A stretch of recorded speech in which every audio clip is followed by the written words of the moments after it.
and to the republic for which it stands, one nation, under God, indivisible, with liberty and justice for all. Okay, roll call. Councilmember Crompton, Excuse me. Emily Baker, Here.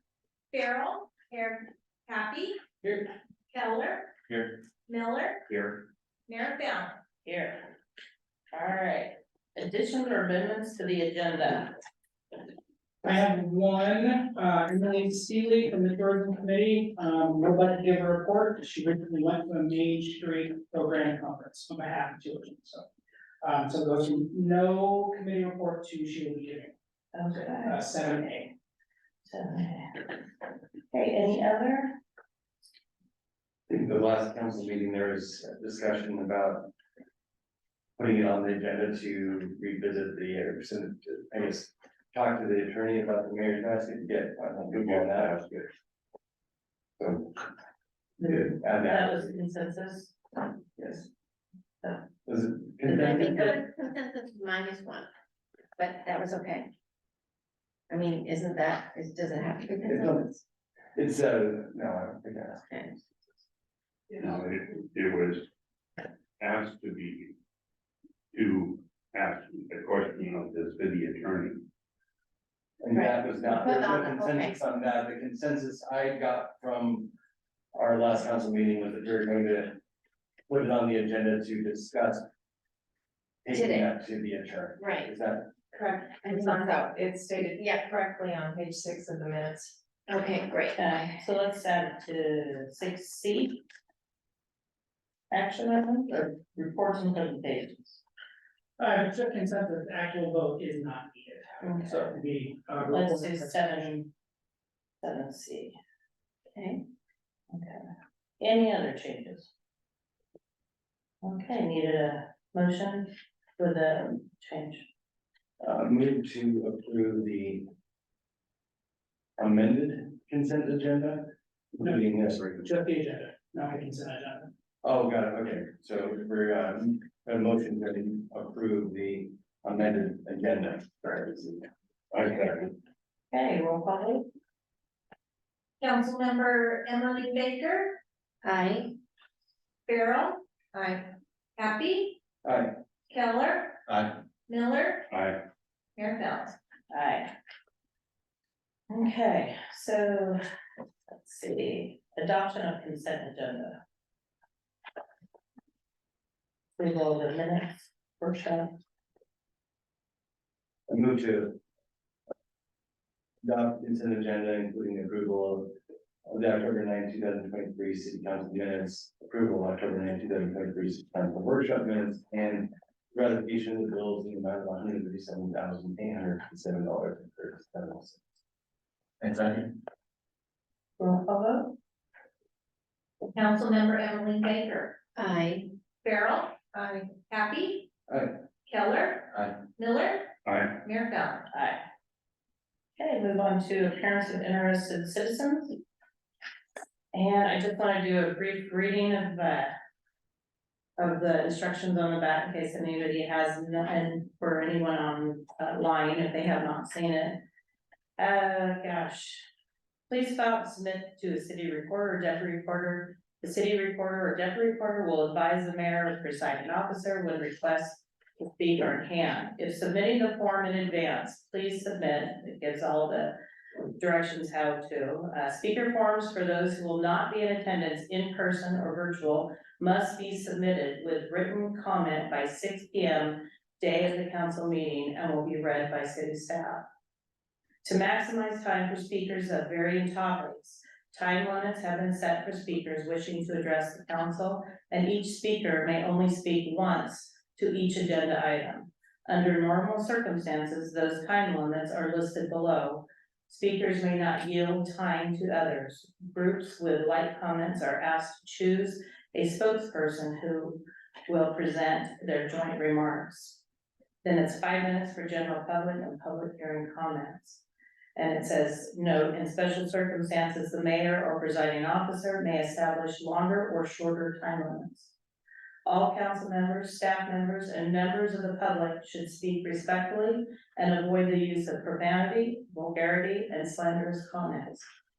Recognizing that the First Amendment precludes the city council from prohibiting speakers from speaking based upon the content of their speech.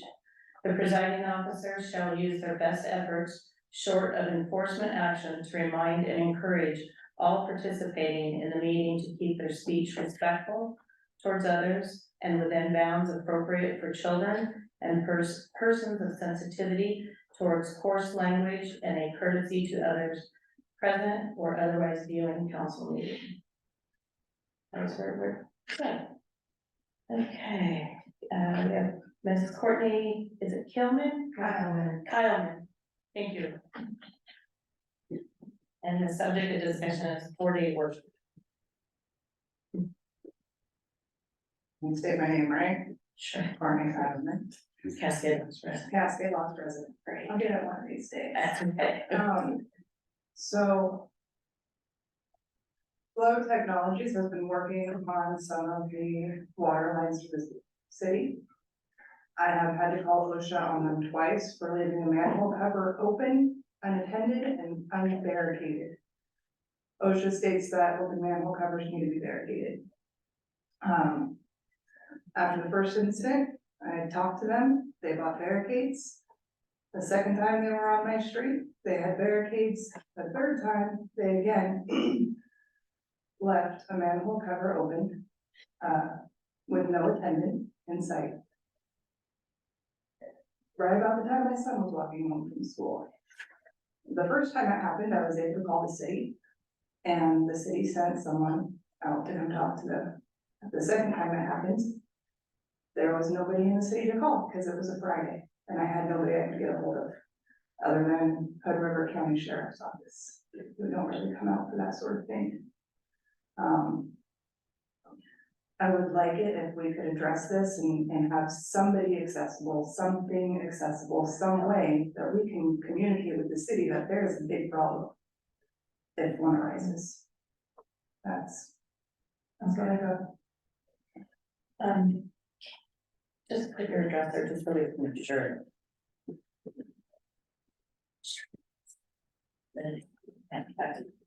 Thank you. Okay. Miss Tiffany Pruitt, Tiffany Pruitt. Subject of discussion is city bills. And I'm gonna add to what Courtney just said, I also had an incident on a Friday that, you sound like you want to say something. Well, I didn't know that she was gonna talk about that, so I just add to what she's saying, so. This is my time to talk about different things, I can't be specific, I don't have to be specific on what things I'm gonna be talking. Okay, you're up. Okay, thank you. So I would like to add to that, I too had a problem on a Friday with, the same company. They came and they did not know this morning that they were gonna be working on our street. And when I called the city, when you have a problem, it goes to the non-emergency sheriff's office.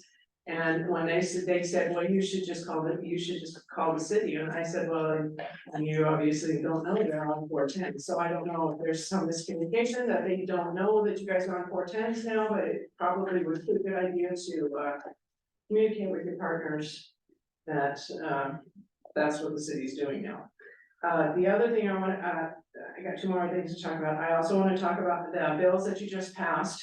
There was a lot of counselors that went to a conference of some sort, and two or three of them went to the same awards dinner.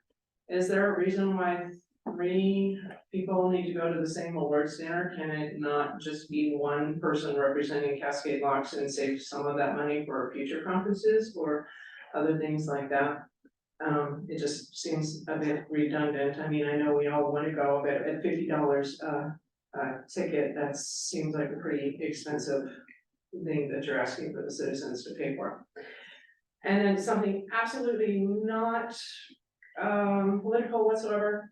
Tomorrow night, I am the head coach for Special Olympics bowling. Tomorrow night is their competition, and we invite the community to come and support them on. They'll be at the Hood River Bowling Alley from 4 to 5:30. Usually in past years, we get to travel to other bowling alleys, but because of finances or whatever, I don't know. I don't know what the ultimate reason is. We don't get to do that. We have to bowl in-house. So we don't have cheerleaders, we don't have police there to encourage the people, the kids on, and so we need cheerleaders in the audience. So if anybody can come, that would be fantastic. Thank you. Thank you.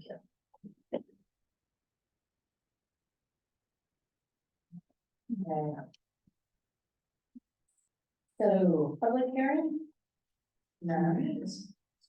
And then we're going on to action items, 6A. Resolution 1495, surplus backhoe generator.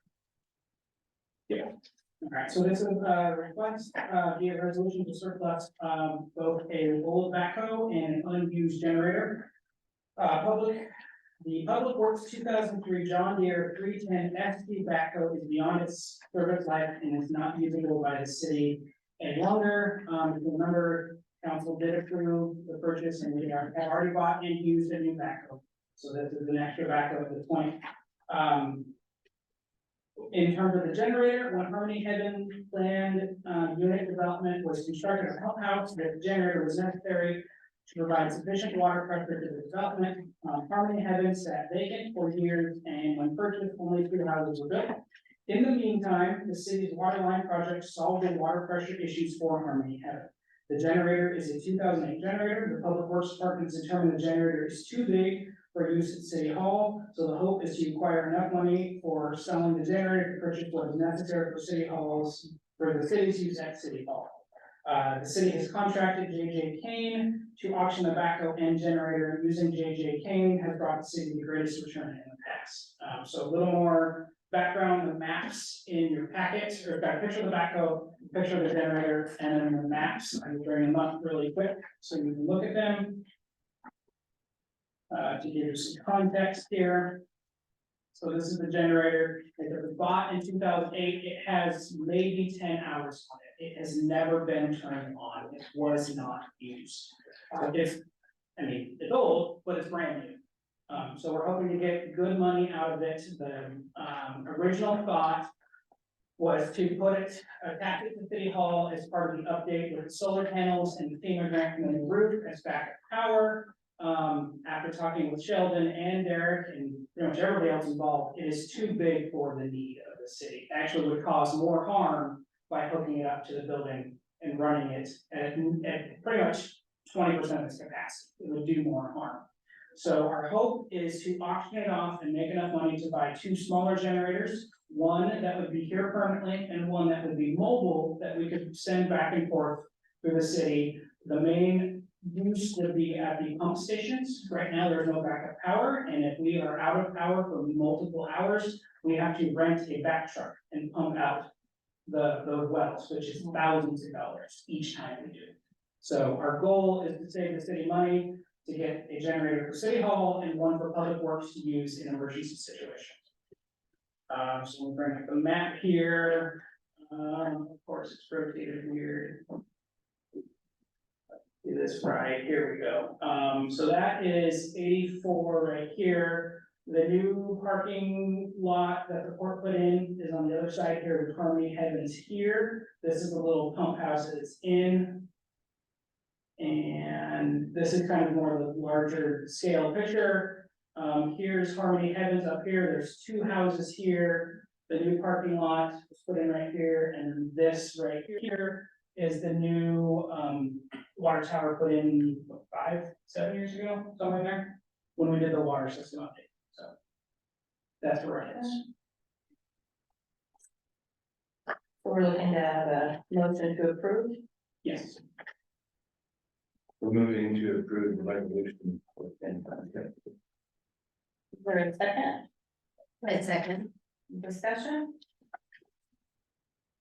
I- Councilman Miller had his time.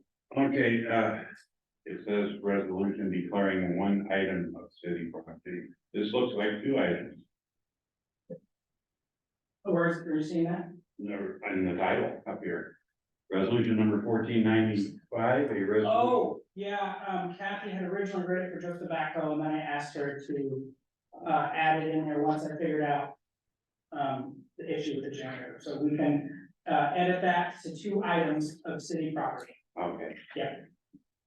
Then I'm fine with it. Okay. Alright, any other discussion? I just wanted to point out that it is my understanding that our current water system upgrades have created enough power that should that development increase, that we don't need a generator. Correct. Right. Councilman Carroll? When they do the auction thing, it says it'll be auctioned off to the highest bidder. Do we get to have a lowest bid acceptable? We can set a minimum bid, yes. Okay, thank you. Any other discussion? Alright. Roll call vote? Councilmember Emily Baker, Aye. Farrell, I, Happy, Aye. Keller. Aye. Miller, Aye. Mayor Bell. Aye. Resolution 1495 passes. So on resolution 1496. So first, my apologies on my report, I had the resolution numbers backwards, it says 1495, in my report, it is 1496. So this is for the strategic plan we've been working on since spring. So late summer, early spring, of 2023, City Council hired the University of Oregon Institute for Policy Research and Engagement to create a city strategic plan. The first step is the creation of the Community Vision Steering Committee. The committee had, I'll add this in here, had members of city staff, elected officials, tourism and planning committee members, as well as partners. We invited ODOT and members of the school, just kind of general citizens, as well as this local business owners. They met 4 times in March, April, July, and September. The committee started by creating a survey for input. A hard and digital copy of the survey were available for input from public for the most of the month of April, and then during the community picnic in August. The committee also developed a draft mission, vision, and values. A public open house was held at City Hall on May 6th to review the mission, vision, and values, as well as for any additional input on how they saw the future of Cascade Locks.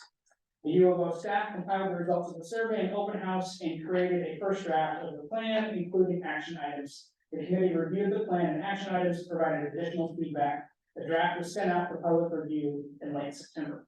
Presented today is the final draft after feedback from city staff, committee members, and general public. I'm now going to invite U of O staff, Amanda Ferguson, to do a deeper review of the plan itself. Good evening, Council. Thank you for having me here tonight. I'm going to share my screen, Jordan, unless you want to run it. I'm good either way. Let's see if this sharing will work. I think I am actually disabled, so why don't you run it?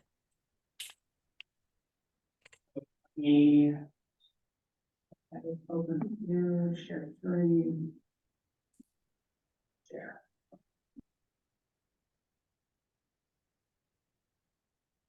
Can everybody see the opening slide at this point? Yes. Okay, great. So I'm going to say, please stop me if you have any questions throughout this presentation, but I was just going to quickly go over the scope of the plan that we've been working on, as Jordan said, since about March originally. So the strategic plan that you have before you tonight under Resolution 1496 includes an updated vision, mission, and a value statement for the city of Cascade Locks. It also includes a current assessment of community needs and issues, and then goals and recommendations that lead to a 10-year action plan. And the appendix, which is a good portion of the printed version of this document, includes a full report of the community engagement that was done as part of the project. As I said, we did do a vision, mission, and goals exercise with the steering committee that we then vetted through that public forum open house. The vision statement that was the result of all of that work says that Cascade Locks' vision is to build a thriving, sustainable, and active community in the heart of the gorge. Organizationally, the organization values integrity and trust, communication, respect, stewardship, and progress. There were a number of other names and words that came up through the process that we included as secondary values that the city and their city staff should incorporate into their work, which includes friendly, inclusiveness, dedication, reliability, and fellowship. And then finally, we did also, of course, recommend the adoption of a new mission statement for Cascade Locks as part of this plan. And that mission statement would be that the city of Cascade Locks will provide high quality services to the community and promote growth through integrity, stewardship, and relationship building. So we use those vision, mission, and value statements to sort of build the community engagement that we did for this project, which, as Jordan mentioned, started with a survey, but it also incorporated a number of interviews that were held with stakeholders, including a focus group with the business community. And all of that is available in the appendix for this document. The public survey ran for about 4 weeks, and it did have about 119 respondents. They didn't fill out all of the questions, but most of them. And it gives us a good snapshot of what the community really felt were the needs and issues of the community. The key themes for the engagement were that Cascade Locks really needs to develop a structure to revitalize downtown, enhance communication networks between the citizens and their government, update city codes to reflect the community's priorities, and then address public safety and code enforcement concerns. From those key themes, we developed goals and recommendations for 5 key categories: downtown revitalization, community network enhancement, code improvements, public service, and affordable housing. And that those action plans include designations of who's the primary responsibility partner and partner organizations for each action. It also includes a time frame for each action. And those time frames are between short, which would be 1 to 3 years, medium, which is 3 to 5 years, or long, which is 5 to 10 years. We also did an ease and impact analysis for each action. The ease is a level of time and effort that it will take the staff or whomever is that primary responsibility partner to do the project. And 1 is a low and 4 would be a high. And then impact is the effect on the community. And similarly, you can have 1 to 4 as a range for that impact. The goals for downtown revitalization really lean very heavily on what we heard from the community, that we need to increase participation in local economic development activities, improve awareness of Cottage Grove's downtown for both its residents and its visitors, improve the visual appeal of Cascade Locks so it's the most aesthetically appealing city in the Columbia Gorge, and then implement the remaining recommendations of Connect Cascade Locks to 2021 by 2031. That is a document that was adopted and has been partially implemented up to this date. And there are a number of other recommendations that are associated with Connect Cascade Locks, including bicycle and pedestrian infrastructure improvements that we're recommending we continue to try to reach for. The other downtown actions that we're looking at, including developing a funding source for supporting the Downtown Business Association, leveraging the Main Street program to do downtown revitalization, and potentially using the resources for rural environments, which is RARE, which is a program out of the University of Oregon that cites students that are right out of undergraduate or grad school into rural communities in order to add additional staff resources. We are also recommending that we do a downtown plan for Cascade Locks. And then, of course, the other bike and pedestrian and mass transit projects are all part of Connect Cascade Locks, that original plan. With communication networks, we're looking at increasing the trust in the local government through enhanced regular communication and feedback, and making city services accessible to all. Specific actions that are associated with that include developing a much more comprehensive communication strategy that includes community events and connections between the citizens and the council. Also doing an annual survey that will give you a baseline for how the community feels on an annual basis, but also allow you to target annually 1 or 2 areas within the city that you would like more information on, say fire or public works, and be able to incorporate that feedback directly into your work programs. Looking at improved accessibility was one of the primary goals, including adding more services in Spanish. So when we flip to code improvement, not everybody's favorite thing, but certainly very important. We are really recommending that you look at updating the city development codes to reflect these community priorities, specifically to make Cascade Locks more business friendly. This would include developing a citizen advisory committee that would be primarily responsible for reviewing and auditing that development code, and then making amendments to the development code and potentially also modifying the local administration of those codes. Public service goals focus upon the performance and capabilities of the city government and the code enforcement program that is run by your staff. The actions that we were looking at in this case were tax and utility rate increases potentially to fund key service priorities like public safety and police. Developing flexible staffing options that will give you more on-site resources for your community to have face-to-face conversations with. Exploring the renovation and relocation of City Hall. Amending the city charter. And using the Planning Commission as a long-range planning work group, which they do to a modest amount right now, but this would be formalizing that relationship. And then really changing your code enforcement program so that it's locally enforceable. And finally, we did have a couple of goals towards affordable housing. Specifically, that would be addressing affordable and workforce housing needs, and then addressing the infrastructure gaps that restrict the development of that workforce housing.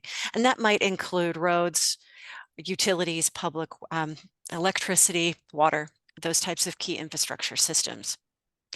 We're also recommending that you visit a new housing strategy that would allow you to encourage a broader range of housing types in the development code.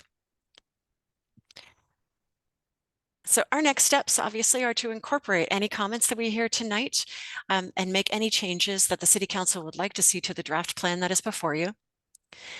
We will then be recommending that the final version is published on the website and in whatever other format that Jordan would like to get it out to the community, but get it out as widely as possible. And then develop a work plan based upon the timeline that is set up in the 10-year action plan to begin grant writing for some of these projects. We've actually, the one grant has already been submitted with your concurrence last month to DLCD to begin trying to implement a few of these projects. I did want to real fast do a special thanks to Jordan for all of the work that he did throughout this project. It has been fabulous working with him. It's been really great getting to meet the steering committee and working with all of them as well.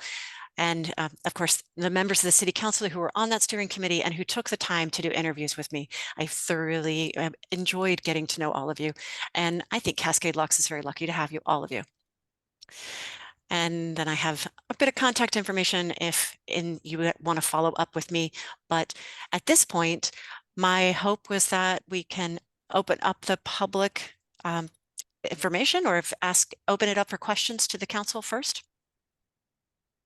Well, Amanda, we do have a citizen here who would like to comment on it. Great. So, Mrs. Pruitt. So, a couple of things I'd like to point out, page 8, I see, well, I don't know, it's not open to, it's just my note where I have it. I see a lot about code enforcement, but nothing more specifically, which, according to page 19, it says 45% say the city needs to focus on crime, and I see a lot about ordinance enforcement, but I don't really see a lot about police, getting more police coverage for the city. It's kind of all over in the report that it just keeps keeps reiterating that we have, you know, we have crime problems and we have homeless problems and. Last week, our last council meeting, or one of the council meetings, I brought up the issue that we have, you know, parking at the. Overnight parking at the cemetery, and that is out of the ordinance enforcement's. Wheelhouse, he can't do anything about that, that has to do specifically only with police enforcement. Also, throughout this document, it's kind of a Dr. Jekyll, Mr. Hyde. In some places it says that housing is affordable, and then in other places it isn't affordable. On page 46, it says 75%, I guess, of the respondents said that they own their own home, so that kind of. You need to figure out whether or not we are affordable or we aren't affordable, or if I think there's a different class that we're talking about here, I think houses are affordable, but I think we're talking about something different, so I think that kind of needs to be defined a little bit better. And then the other thing, I see throughout this document, lots of references to new community members versus old community members. This really can't be unique to our community only. It just seems to be, seems like a magnifying glass was put on it specifically for this document in our community. And seems to me that the best way to keep the struggle going is by keeping the people divided. And throughout this document, it seems like it's the older people clashing with the newer people that are coming in, and somehow I think that we can probably use a little bit different verbiage that, just to make it so that it affects everybody and not just one class against another class within the community. But other than that, it's a really long read, and I really didn't end up having to read it tonight. Thank you. Alright. So. Open it up for questions for Amanda? I appreciate, is it appropriate for Amanda to maybe speak to some of the things that were just brought up? Amanda, would you like to comment on any of that? I can, regarding the police coverage, that was actually a decision to shift to the things that the city could do right now, to being code enforcement. The police coverage is mentioned in so much as that there needs to be additional funding that is raised to add police services, which is under the public services action items. If the council would like a further action item on police service, I'm happy to add it. As far as the affordable, I will absolutely look at page 46 and look at other marks within the document and try to better define affordability, because there is a state definition for it. So we'll use that. Okay, thank you. Okay, any other comments or questions for Amanda? Is it common, Amanda, to share the results from longtime residents to newer residents? Is it common to do that, or does it continue a divide if we do that? I think you could probably make an argument in either case, but as far as it goes, it actually is, Cascade Locks does have a significant separation between new and old. You don't actually see that in every community. Certainly a lot of communities go through phases like that, and I think that's just a phase that you're currently in.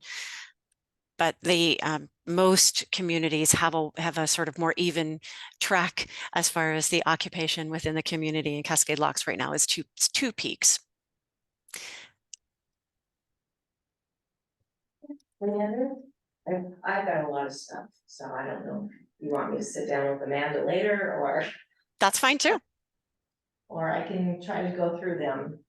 Is it, you had emailed me earlier about some spelling, some grammar issues. Is it that, or No. is it more clarification on questions? It's clarifications. Okay, so now would be the time to do it. Okay, You're up.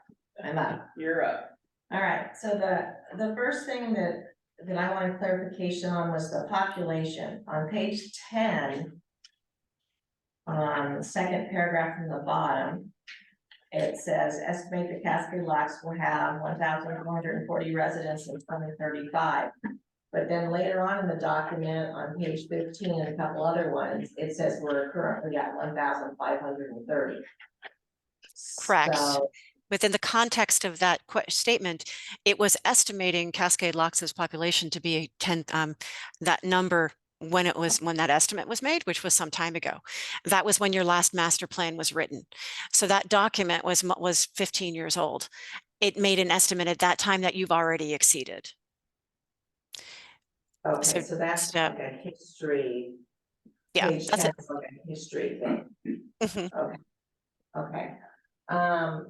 Another thing that I had troubles with was referring to the main drag here in town as Main Street.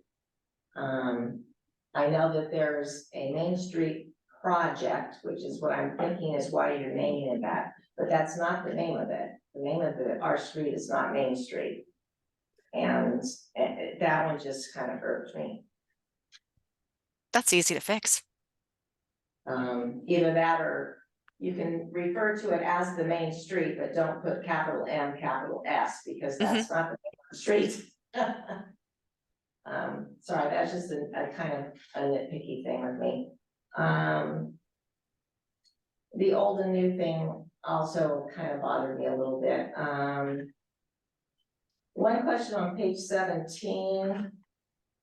Under commercial industrial, it just says, the city of Cascade Locks provides general government services as well as various utility services, including electricity, water, sewer, and streets. What? I didn't understand why. I don't. Of course we have streets. You mean maintenance of streets? Yeah. Maintenance and construction. Not all cities actually do that. Sometimes it's under the county or various other jurisdictions. Okay, that's good to know. Thank you. I noticed that we have, it was mentioned that we have lack of activities for youth and seniors. I found that on page 47. But I really didn't see much in the actual plan on recommendations on this. Most of it was, oh yeah, we got recreation for this and that, and for tourism to come in. But I didn't see anything, unless I missed it, as suggestions for youth and seniors for activities for them, for locals. That was just an observation that I had made.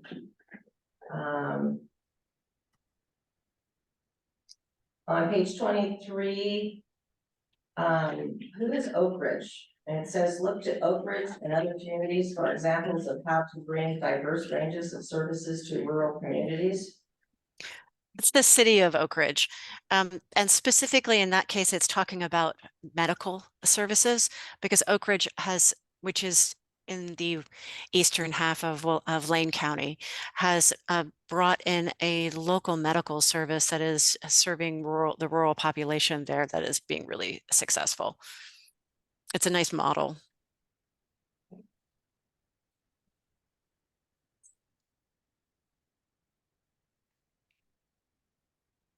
I've seen a lot of increased tax / levy / utility rate throughout the plan to accomplish things. And I know when people fill out these surveys, residents, they tell you what they'd like to see. But if you ask them if they were willing to pay out of pocket with increased rates or levies or things of that, I don't think most of them would be so gung-ho and would make a decision maybe not to have them or to find something different.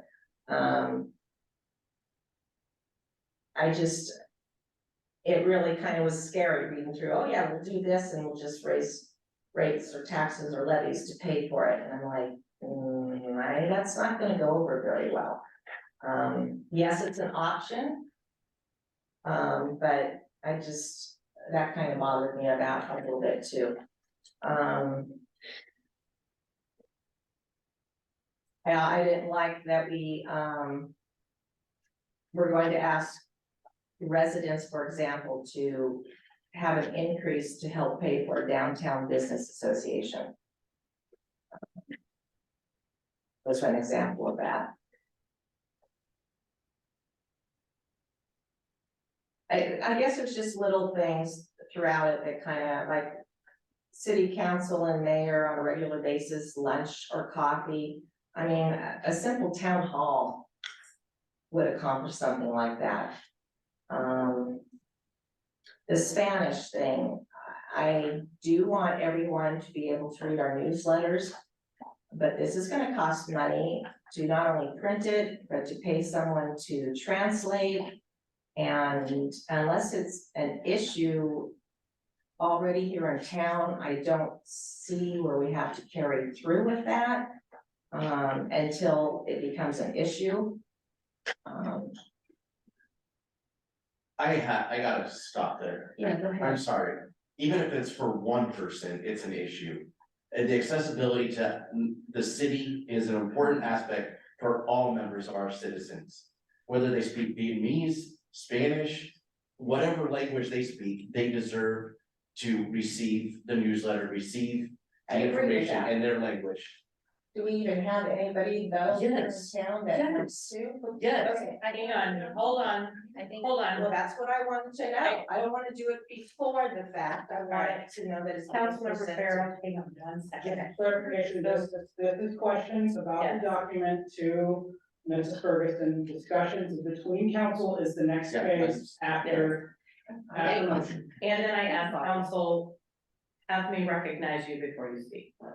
So, Councilman Farrell, are you finished with your list, or do you have a few more, so Amanda can address Just a those? couple more, on reducing the focus on architectural detailing.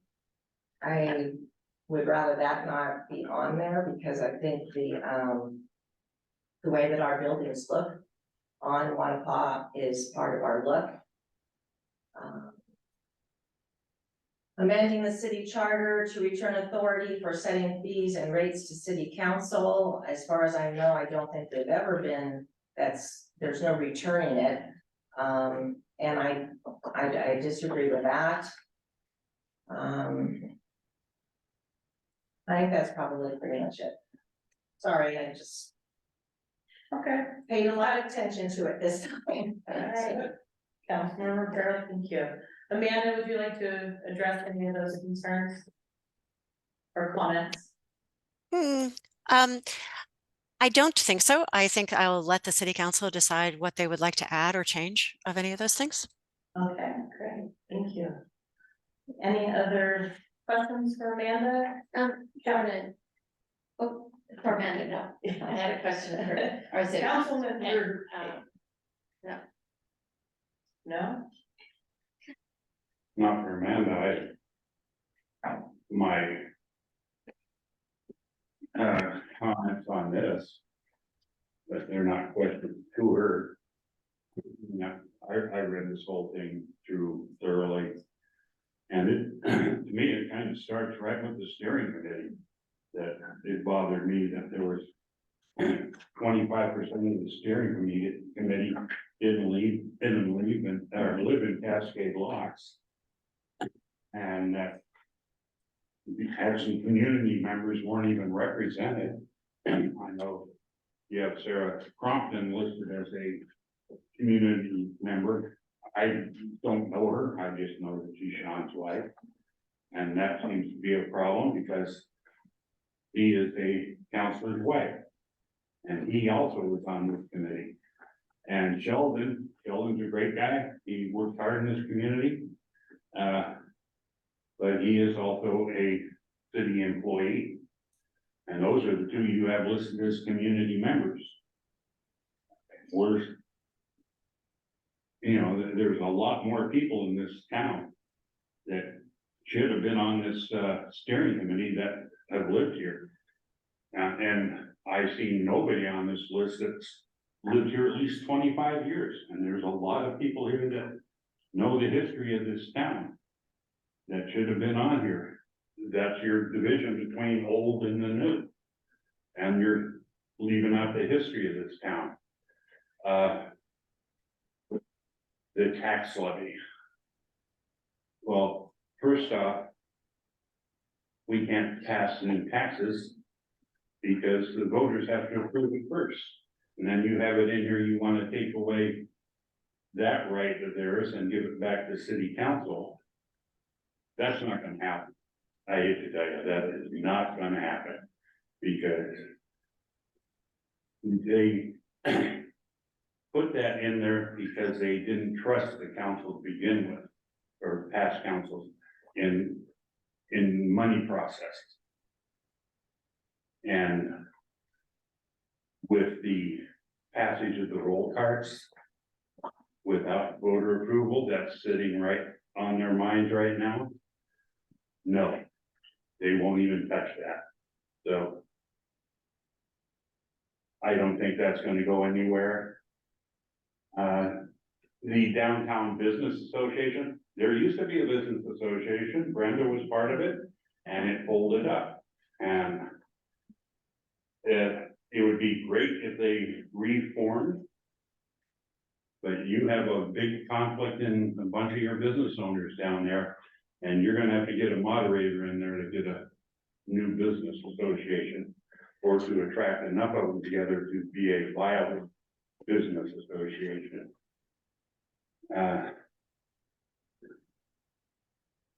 Okay, and then it says, talks about adding parking for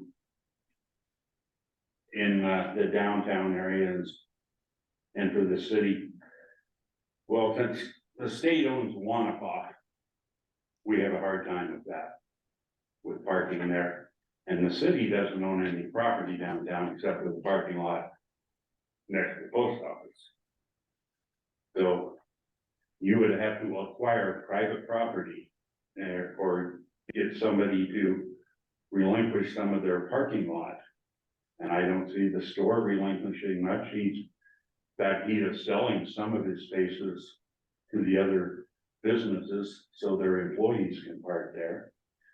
So I don't know where you're gonna get your parking, and you had one business downtown that when they went in, they took their parking spaces and made it a beer garden. And then they invited the transit to put a bus stop in front of them and took away parking. So, you know, you can't have businesses taking away their parking and then expect the city to start providing more of them at the city's cost. Now, the port had a plan with the area that's owned by the railroad down below for an off-street parking area, which would have added about 100 spaces. But that was brought forward by the past port commission, and the new port commission hasn't picked it up. So that's, the parking is gonna be a big problem. 14 interviews with local people. I sure would like to know who those people were, how long they, or even just how long they've been here, to give some sort of verification for what they're saying and know what they talked about.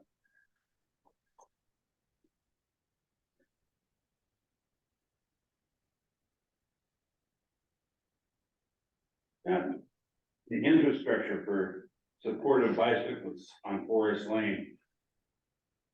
That's something we're gonna really have to go to the state for, especially since they created that new bicycle corridor. That's stretching from Hood River to Starvation Creek and Wyatt and leading right into town. The state has helped create this problem, so I think we need to go to them to get some money to help with the Forest Lane. And they talk about division within the city. Well, the recent recall has caused an irreparable divide that is going to take, well, not irreparable, it's going to be a time-consuming period to bridge that divide. It's not going to be soon. There was more stuff in here that I could go on and just pick out through each page. This is something we need to go over thoroughly. I don't think it's something we can just pass in one day. That's it. Amanda, do you have any comments? For Councilmember Miller? Only that if the people who we interviewed were listed in the appendix, but I can always follow up with more information for that if it's not. Okay, thank you. Any other comments or questions for Amanda? Thank you, Amanda. I've read this twice. I felt that there was quite a bit of outreach for folks to fill in surveys, and even, I think I remember, and correct me if I'm wrong, that there was an invitation for folks to come to a strategic planning committee who maybe weren't initially on it, because I saw that invitation. I might have come to one planning committee meeting, steering committee meeting, even though I wasn't officially a part of the steering committee. So I really appreciate the length of time this has gone on and the outreach to get folks involved. Listening to my colleagues, I do have recommended amendments. Do we hear those now, or do we Go down your list. wait? So yes, add police where you thought it was appropriate. Wherever you said Main Street, maybe also say Wanapa. Is there a spot to say, look for a senior, activities? Is recommended park and rec, reinstate our park and rec committee? I'm not sure where we would put that. Maybe under Oak Ridge, you put City of Oak Ridge, Oregon, and then maybe in parentheses, especially medical services. And then I don't mind, if you said, the lunch, coffee / town hall, Spanish and other translations as are appropriate. And this question I have for Jordan, as an educator working in school districts, there were services available to us. We pay McEd, we pay other services. Do they provide translation? Do you know? I don't know if they do, but I can find out. Yeah, I'm sure it could be. Google Translate is great, but not, we know it's not perfect, right? And then maybe reducing the focus on architectural detailing, if it could be more specific, like what seems out of place. I don't know, because I do like the idea of a Cascadian theme. And then wherever we are suggesting how to pay for things, because I spent a lot of time at the latest LOC conference for 3 days from 8 in the morning till 8 at night, looking at funding. Could you add possible grants, foundations, loans, and collaborations with other organizations? So wherever we're looking at raising taxes and fees, maybe we add or look for grants, foundations, collaborations, and then because and it's not a part of this plan, and I do believe, again, somebody correct me if I misheard, I thought the port might be adding a full-time grant writer. Everything I hear is that there's money somewhere, we just gotta get it. For public safety, to new city hall too. And then the Downtown Business Association, I know there are some folks that applied for a nonprofit status.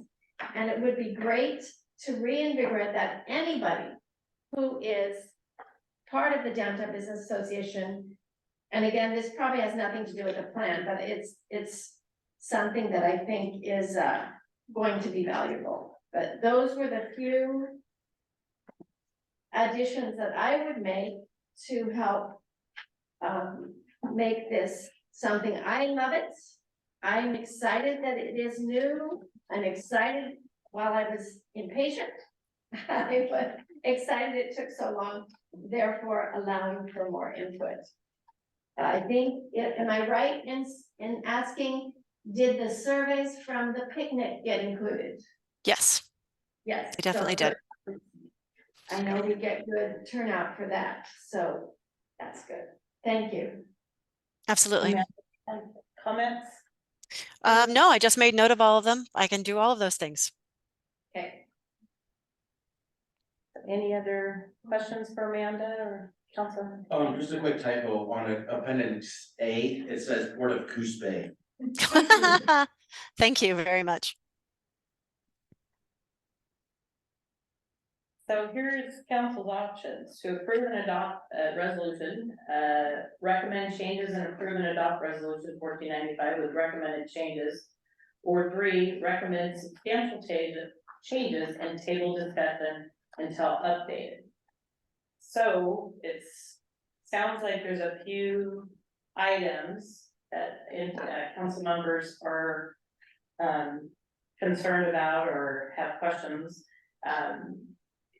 They could have you email Jordan and have a list, or because it's gotta be consensus, because one council member wants one thing, one may not.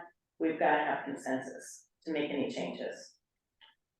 The question I have is that we are adding more work, Amanda, to your plate to do these changes. Is there a cost we need to consider?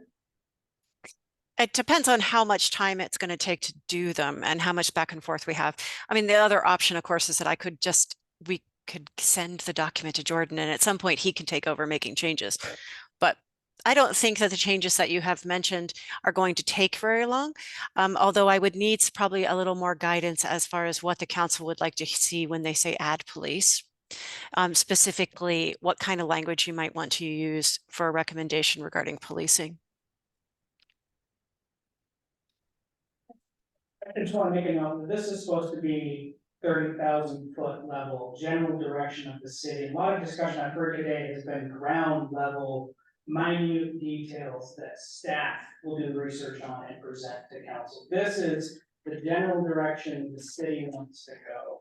And I completely understand it's a small town and it's gonna be a hands-on experience, but this is 30,000 foot that the next council can easily jump right into and continue moving forward. Does anybody have more specific recommendation on where and how to add the police concern at this time? Or is that something we want to think about? So it sounds like you can other comments and. Yep, I'll get comments from Amanda and I'll send an email and we'll figure it out. Does that sound consensus of council? Can you say in one sentence what we're doing? So email Jordan with your specific concerns and keep in mind it is a 30,000 foot level. That's a really good analogy on that. And then we can gather them all. And then I'll work with Amanda to edit the document. And do we want this? well, it's got a consensus of council for every one council member wants something, everyone's got to agree. Yes, do we want this as a work session? I think that's. That's Probably. that makes sense. Yeah. That makes sense. It's probably need to be longer than a half hour. How about an hour?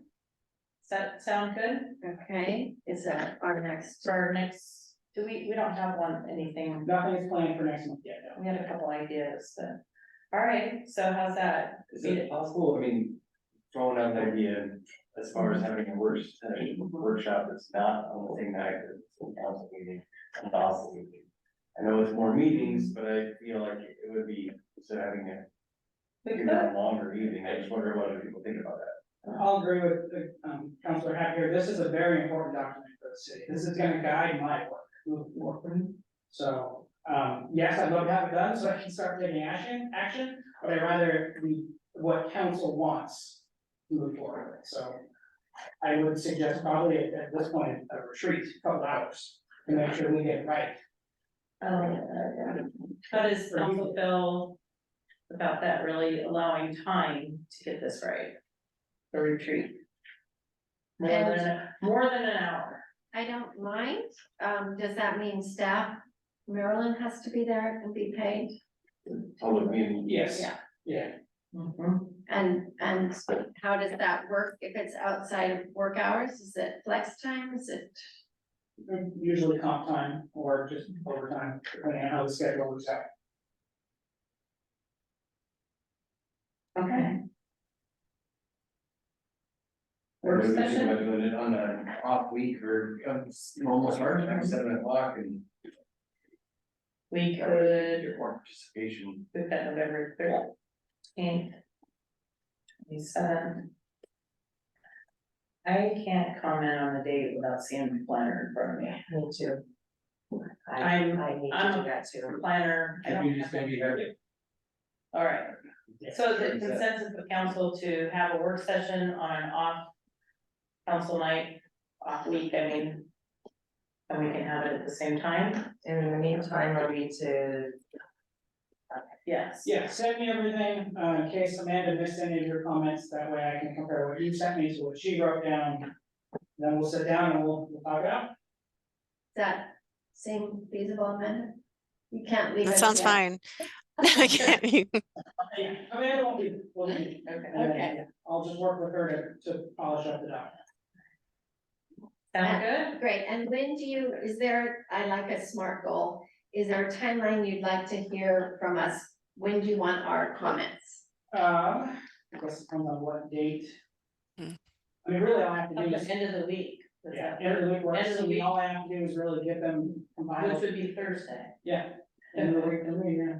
Thursday. By October 26th, Thursday, Yeah. And Does the that, day? does that give council enough time? 5 p.m., 6 p.m.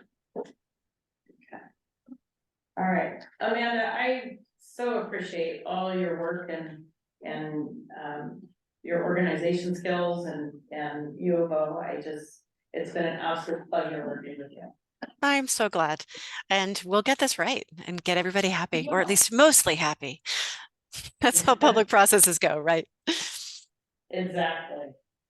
Okay. That's it. If council does not have any other questions at this point. Well, I will say that Massette does have translation services. Okay. Okay, All right. Okay, so next on committee reports, Miss Emily Sealy for tourism. Right now, I texted her, I'm not seeing her on. So I tried calling and emailing, texting, she's not on, so, Okay, if she hops on, we can circle back. okay, all right. City Administrator Bennett report. Oh, geez, sorry, You're right. Skipped, ODEP, I'm sorry.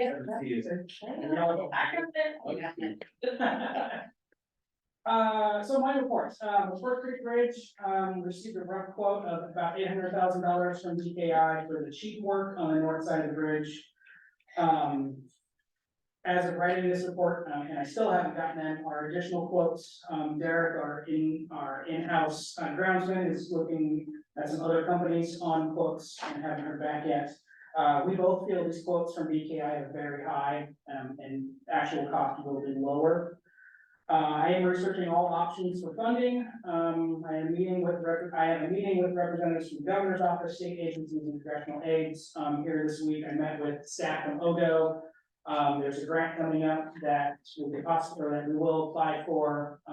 Timing on when they release funds might not match up directly. So I'm working on that, but there's also loan options through ODOT and through McKinney. So there's options. I'm exploring everything I can find. The board is having a special meeting, in this room tomorrow night to talk about, their funding for the industrial park. They have about $2.4 million. I had asked them to use it to help upgrade our electrical system. They will be making that decision, really discussing it at the meeting tomorrow. I don't know if they'll make a decision, but I will be there at the meeting, and as soon as I hear something, I will report to council. Collections system level 2 certification, based on the size of our wastewater system, the city is required by DEQ to have a certified level 2 plant operations and certified level 2 collection systems first. So under DEQ's wisdom, those are essentially two separate systems. The plant itself where it treats it, and the collection system that gets it from your house to the plant. In our agreement, Jacobs, who operates the plant, provides the level 2 certification for the plant. The city provides it for the collection system. We have discovered that we do not have money on staff with that level 2 for the collection system. Current staff is attempting to qualify for certification, but we're unable to. We're in negotiations to contract with an individual from Troutdale to provide the coverage. Since city staff are working to qualify for the certification with an anticipation completion of June 2024, it takes a while to register for the test as well as take the test. So, yes. Are we gonna get fined because we don't have someone currently and we were supposed to? I don't know. I haven't heard we would. We've been upfront with DEQ, as soon as we found it out, so. Do we know how much it would cost to have to hire this person? No, we're in negotiations. This is a new thing for us and the individual from Troutdale. We have to do the contract with an individual. We can't do it with another city. So it has to be approved by the person and the city of Troutdale.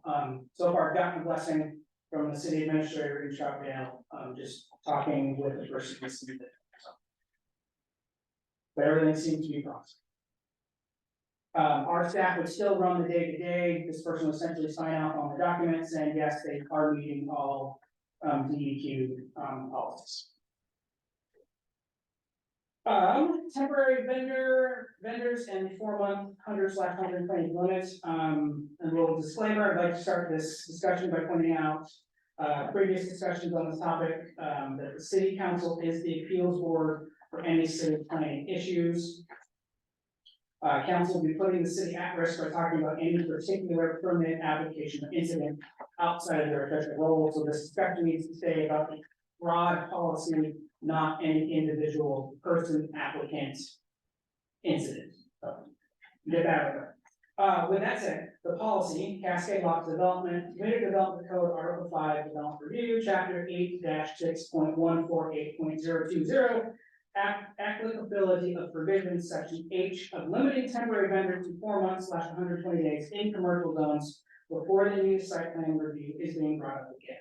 The tourism season for Cascade Locks stretches from April to October, depending on the weather. The 120-day limit does not allow temporary vendors to cover the entire tourism season. So my question to council, would council like to direct the planning commission via consensus to review the possibility of amending the code to extend the limit?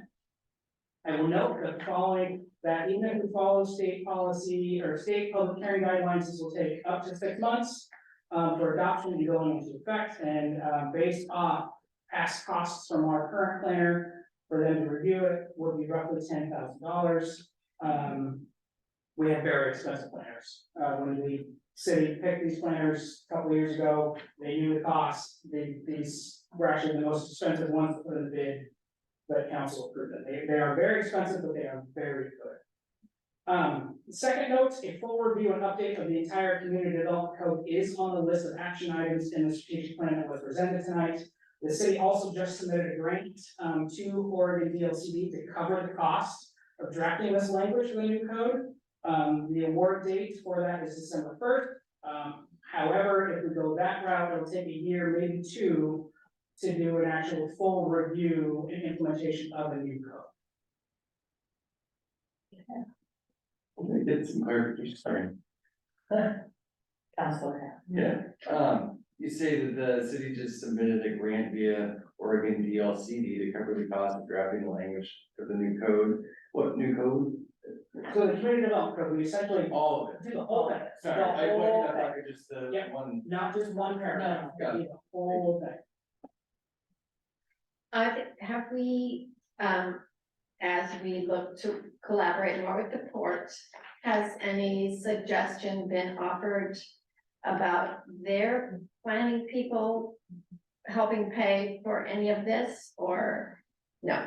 Have you So, not? well, go ahead. We did have a meeting, Jordan and I met with, the Jeremiah, Port GM, and then, Brad Lorraine as well, talking about this specific challenge, not about the specific, person or business, but just overall. And, they had brought it to their attorney to say what were their thoughts, because my concern was I kept hearing $10,000, and I'm like, that's a lot. You know, when I know we're changing everything else, but their attorney seemed to think that it wasn't, it could be done less. He estimated around 2,000, and the court offered to pay for that. So I thought that was a very generous offer from, the court. They want to partner with the city, they want to be good partners, they want to, see what they can do to help. Because I know our budget's really tight, we don't have a lot of extra discretionary fund. So that was brought up, so that could be an option. Do you wanna add to that? I need to double check if this is a route council wants to go. I need to double check to see if it's an exclusive contract with, ESP, WSP, I can't remember their acronym. If we can bring in a third party, another third party to review this, I need to double check that. And then I can also get a quote from both of them to compare costs. So, From what you just said, is it my understanding that we could look at this particular code sooner, funded by the port? Yes, If you sounds get like partial. confirmation, Yeah. partially funded. So we still, so you might get us more information. Yes, yeah, if this is a route council wants to go down. So we would need a consensus of council to say, yes, we would like to look into this. I would like you to look into it if I mean, I've learned a lot in this last conference, and I believe in the collaboration piece. That's how we're gonna find some money, and and if it benefits them, they might, the port, when I say them, then great, then they might be willing, you know, obviously to put in money, because we're looking at further collaborations, as we know tomorrow is gonna happen. So personally, I say, look into it, no harm in looking into it. Any other, is that consensus of council, look into it? Yeah, I was just to clarify, so we're looking into the possibility of amending the code to extend the limit? Is that the It's question? longer than 120 days, yes. Okay, Or 4 months. The exact verbiage is 4 months. so we're not. So there's still gonna be a limit, even if this goes through, whatever the. I think there needs to be a limit, or you could have 47 vendor carts lining up across the street here. And no way to enforce them actually having a sustainable infrastructure. Council, Okay, will this also, if we're extending the limit or looking at extending the limit, are we also gonna look at regulations governing these food carts? Yes, we need to look at that, yeah. so it's not like it's a two-part. That'd be consensus of council. I do know in Hood River, they've had several, food carts that have created such a fan base that they've gone on to move from their food court, truck to brick and mortar. And it's been a really big success. And that's one way to, bring in diversity and food choices, diversity in businesses. So, the council member Keller, you had your. I had a question. Are we solely talking food trucks? Or are we talking about all vendors selling items from the street? Food trucks. This is all vendors, This is all all- temporary vendors. Is there a way to separate They or? are separated. And if you look in the city code, they are separated. I think it's under 50. I think the code number is 50 something on there. Mayor Fallon, as you mentioned, what is happening elsewhere, I wanted to point out that one of the award winners that we heard about, cities, had used some of these low interest loan organizations, for which I shared a 7-page report from the LOC with you that maybe we'll talk about more.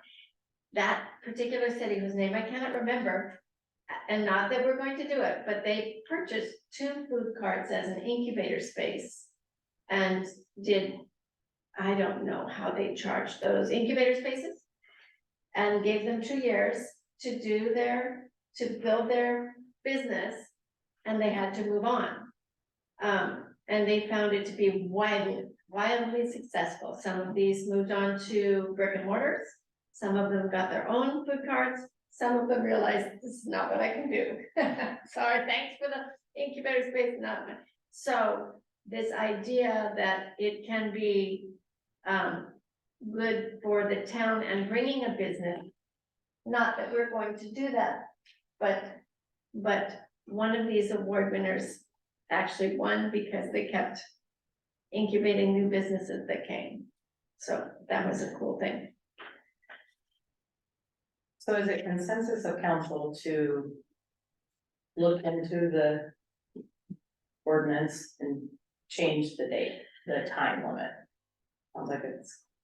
I just want to be sure very clear on what we're getting consensus on, because I thought what we were saying was we were looking at whether or not we could even work with a different planner. Is that right? And get costs. Correct, yes, yeah, there's a couple different parts, yes. So one, can we use a different planner, and if so, how much, how cheap can we do it, and how much is the port willing to contribute? Yeah. I'm supportive of that. Okay. Would that be consensus of council? Good, all right. Is that clear? Yep. No. Okay. 2 more items. The second council meeting in December is on December 25th, Christmas Day. I'm assuming council wants to cancel it, but you have to officially cancel it, so. And you can't do it by consensus, doesn't have to do it. Can be with a consensus. Consensus, yeah. Is it consensus of council to not come on Christmas Day for the meeting? Yes. Yes. Yes. All right, there we go. Oh, One last item not in the report, because I just learned about it Friday. Been working with port staff to set up a joint session between city council and port commission. They have thrown out Tuesday, November 14th and Wednesday, November 15th as possible dates. The council, The 14th, 14th and Wednesday the 15th, what time? 6 p.m. Okay. I don't remember the location now, or who knows picked, but the port wants to have it sooner than later. Okay, Can we do that via email? Yes, yeah, they don't need one, yeah, right. I have to look at that time. so I'll email that, And you said 6 p.m. 6 p.m., yeah, Okay. Until. whenever it's done. Yeah. So yeah, you, council, you sent me that list of items, I sent it to the port, working with them to kind of whittle it down to common themes, so it's not 14 items on the. Okay, That's all I got. that's it. Yep, and Emily is online, so Oh, we great. can go back to 7A. All right, great. All right, Emily, go ahead.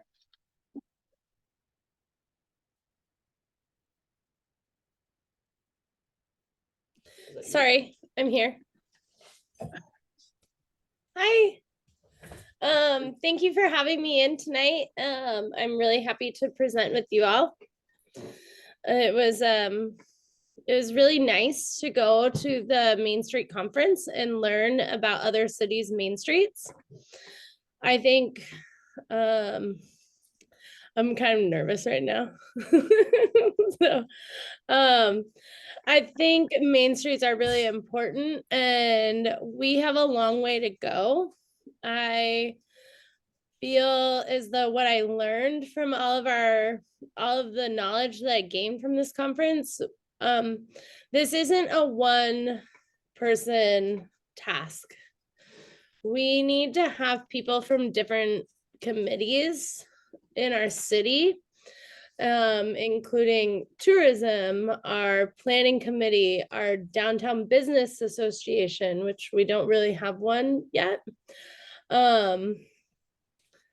But all of these people working together help create a proper Main Street for people to enjoy, not only for tourists, but our local community. And so with all of that knowledge, there are grants that we can get.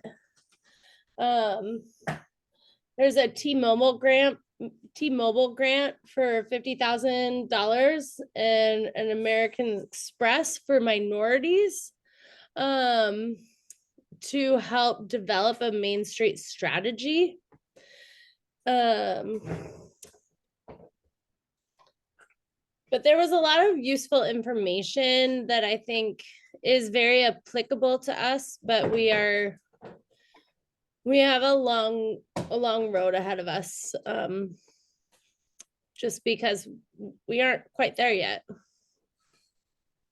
I don't know what else there was a lot of really useful information. I left the place feeling overjoyed and really excited to learn about different cities and what they're doing and getting to experience the Independence Main Street made me excited to hopefully see that for us someday down the road. It's important to encompass our local community because as much as we thrive on tourism, we have a local economy, a local community here that build this city and are the city. So no matter what, it's important to encompass everything. And that's why it isn't entirely a tourism committee position. We need everyone involved to be a part of Main Street.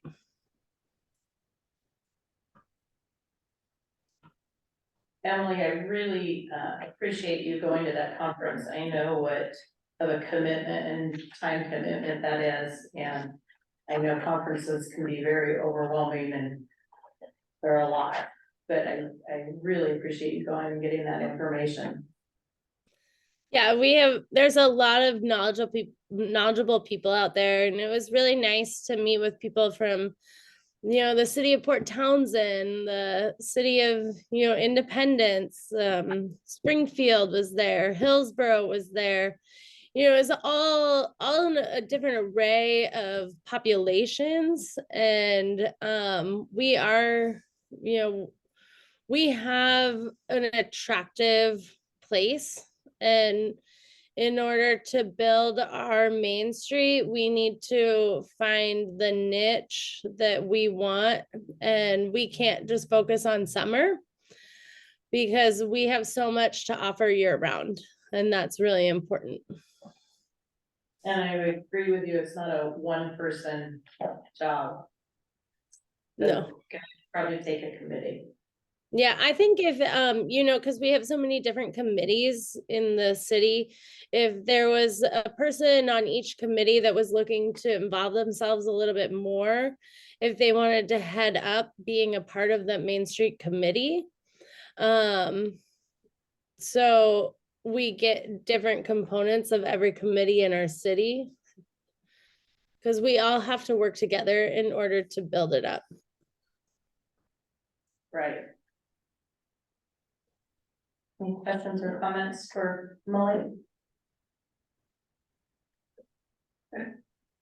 Molly, this is Jordan here. I read a little bit about the kind of the program of it. It took me a while to understand it. I was hoping you could explain it. They didn't have a central location for the actual event itself. It sounded like they were going between businesses downtown, holding their different workshops. Could you explain that and kind of how that went? Yeah, so all of the different workshops were held at different venues throughout the city. So one event was held at the Realty business, another was held at the Brewery Gilgamesh down there, another was held at the Lions Club. Yeah, and one of the, sorry, I'm flipping through my notes right now. One of the things they talked about in the presentations that I went to, it was The Future is Now and Main Street Development Strategies. So one thing for all of us to think about, are like the physical recognizations. Like if you took somebody who was the lead of Main Street and took them on a tour of our town, what are they going to look at? What are the bones of our city? What's on the move and what's on the decline? And we need to identify our amenities and what needs to be fixed in order to make our city more appealing and approachable and well-feeling. And what is our downtown plan? So those are things for all of us to kind of just like think about as a long-term thing. And those are goals that can be developed if we do apply for one of the grants, they will help us develop a Main Street strategy moving forward. Like the City of Independence has had their Main Street plan for over 25 years. And the person who led the conference, he held the old city map up and showed what it looked like, and then showed what it looks like today. And it was, it's not a short-term goal. This is nothing that is short, but it's something to work towards to better not only us as individuals, as people of the city and our community, but but to build and bring people into our community, because we aren't just a city that you drive through because you have to. We're a city that you have to exit to get to.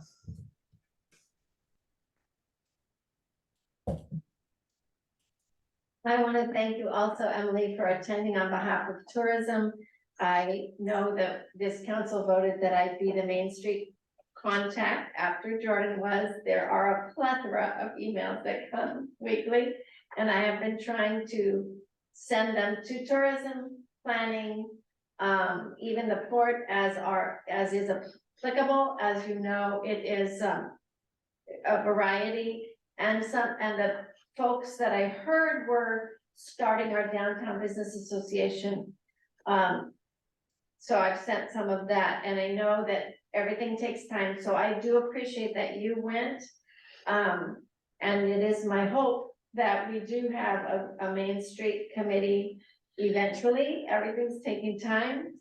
And so thank you. It's just exciting. And that's all I can say at this moment about Main Street. Thanks. Yeah, it was my pleasure. I was filled with knowledge and joy. I wish that there had been somebody from our city planning committee or another committee that could have been there with me, because the knowledge was a lot, and there's so much available for us. And yeah. Any other comments or questions? All right, well, thank you, Emily, really appreciate it. Hey, I appreciate you. Thank you. All right. All right, 7C, topic gift basket. Yes, the gift basket. Under 14.1 or procedures.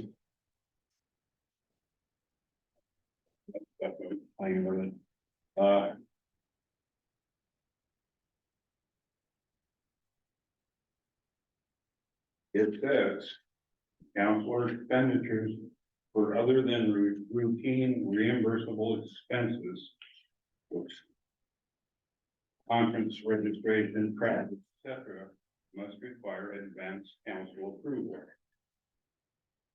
The gift basket was not approved by council. That's not a normal function that we do, going out and giving gift baskets. I did more research on it and found out that the gift basket itself is used as a silent auction item to raise money by the Oregon Mayors Association for scholarships for mayors to come to their meetings. So it is a worthy cause, but what we have is a violation of our council procedures. And also that it is questionable whether tourism dollars were appropriate for it, because this was for raising money for mayors. It's not really tourism related. Also, in speaking with some of the mayors down in Eugene, they said that they either went to their local businesses and got donations from them, or they paid for the gift basket themselves. They did not get city money for it. So, In response to that, at the LOC conference, I asked several mayors, because I wanted to make sure, is this okay to use TLT funds? And is it common practice? Absolutely. They said that was a great use of funds.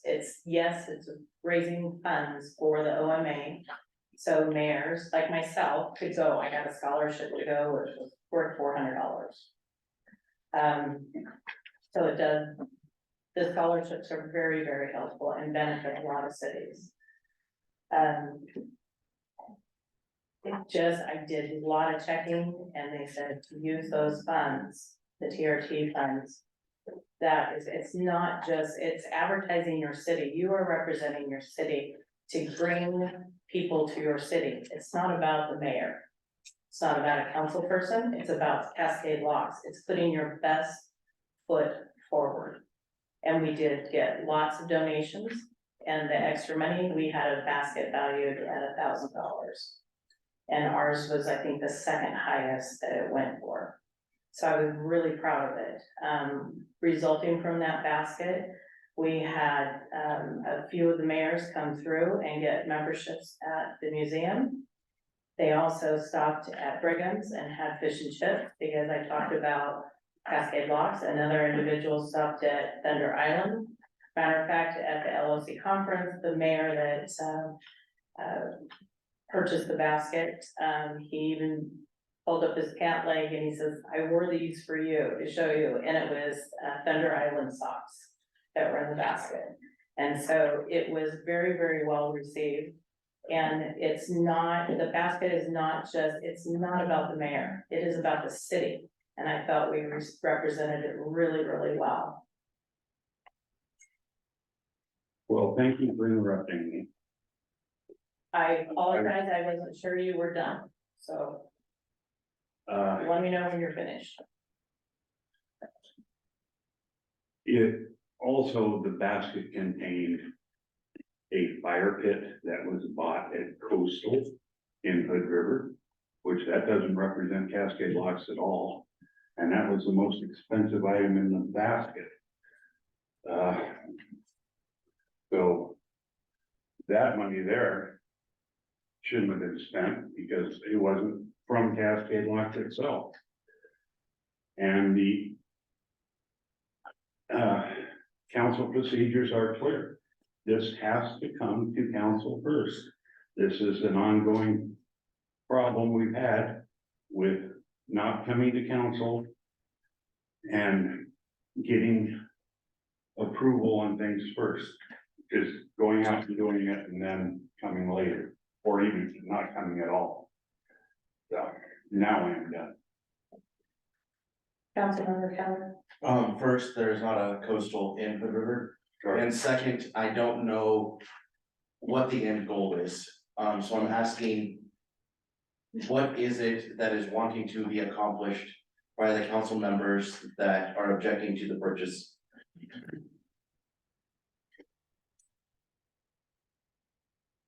Councilmember Miller. What is my purpose? The purpose is to follow council. What's your outcome? What's your outcome? What do you want to see after we finish? Well, since it wasn't approved by council, the outcome is to have the money reimbursed to the city.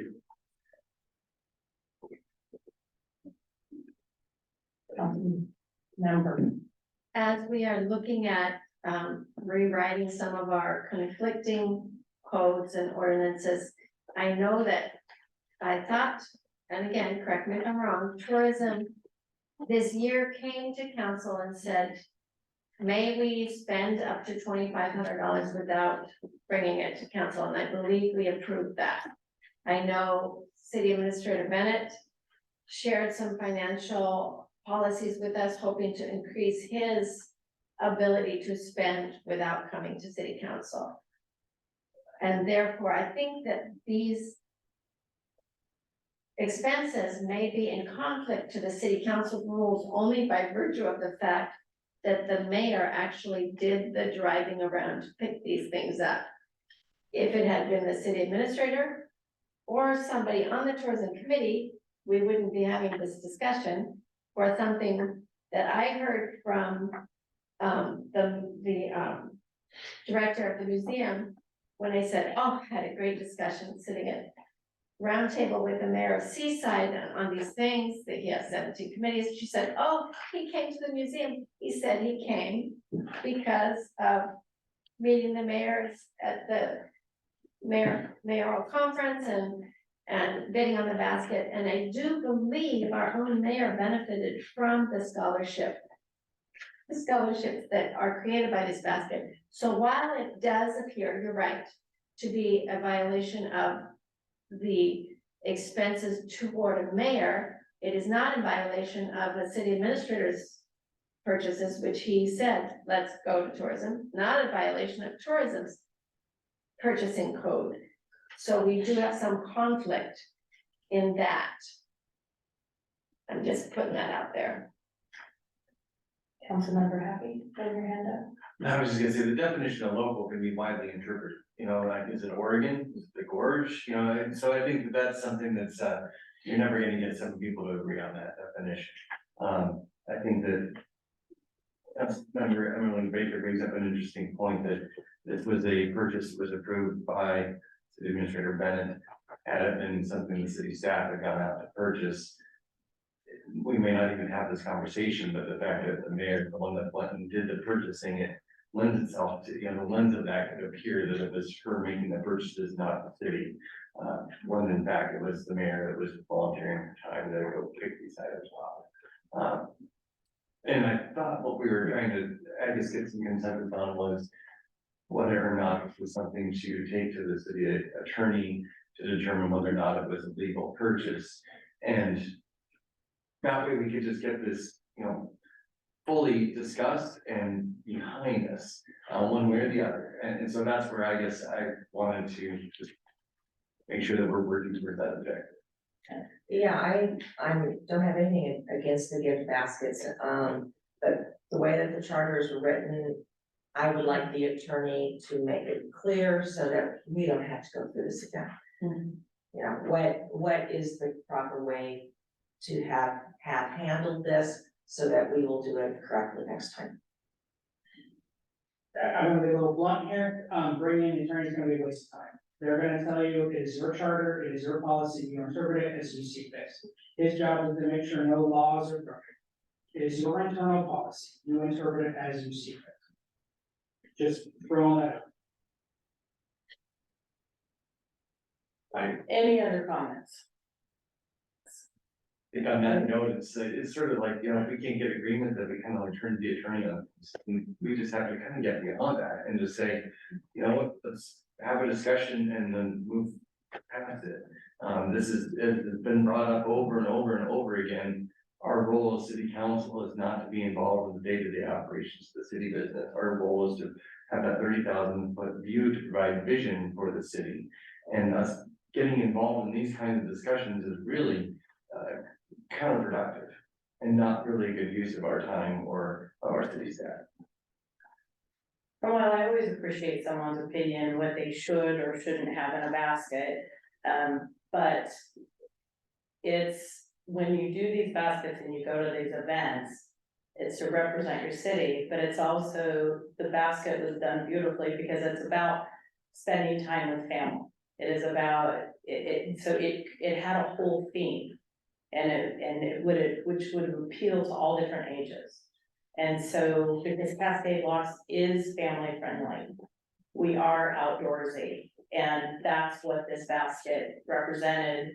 And the fire pit actually, I mean, if we're gonna go down this path of fire pits, it's like modeled after a solo stove, not the name brand, because those are really expensive, but they're designed to burn efficiently so they don't smoke, so everything's pulled back into it. Has a case, it's super safe, and so I don't have any apologies for that, but I do appreciate if someone's opinion, if they disagree with that. Everyone's entitled to their position. So. Administrator Bennett, are we checking with the attorney on anything else this month? Does he get a regular monthly fee? Yes, he gets paid $1,200 whether he does nothing or works 20 or. Can we ask him, you Yeah, know, I can bearing in definitely ask mind him. your abilities to spend miscellaneous funds and the tourism abilities to spend miscellaneous funds and the section on the fact that the mayor bought these things, if he says it's legal or not, might put it to rest. Would that be okay? I can definitely ask him, yeah, I just wouldn't recommend having him here because it'd just be a waste of money, yeah. Is that consensus of council to ask the attorney? Yeah, and I guess that's right, so you were saying it was gonna be really expensive, but you were saying to have them here. Yes, I was under the assumption that council wanted him here to discuss it. On the letters. I think we're, Okay, so it's a consensus to Jordan have him send a letter. Yes. Thank you. Alright. Okay, let's go on to mayor and councilor comments. Okay, I'll start. you'll start, thank you. I just wanted to say thank you to people from the community that came and spoke this evening. I think it is important for us to hear feedback about the 4-day work week, especially since the trial period. So hearing that input, I think is very valuable for our council as well as the city staff. So it's very good to hear that. And just want to also say thank you that it's amazing that we have somebody in the community that's also involved with Special Olympics, helping with that event. So appreciate hearing more about that. It is a very large cost and expense for the city to send us to go attend these conferences. I think it's important for us to come back and share our information that we learn from those conferences. Do we have a plan to do that in a more formal setting, or do you want us to do that in our council? That's up to you guys, how you want to do it. Was that something that we're gonna put on the agenda to talk about at a later date? We can, Okay, sure.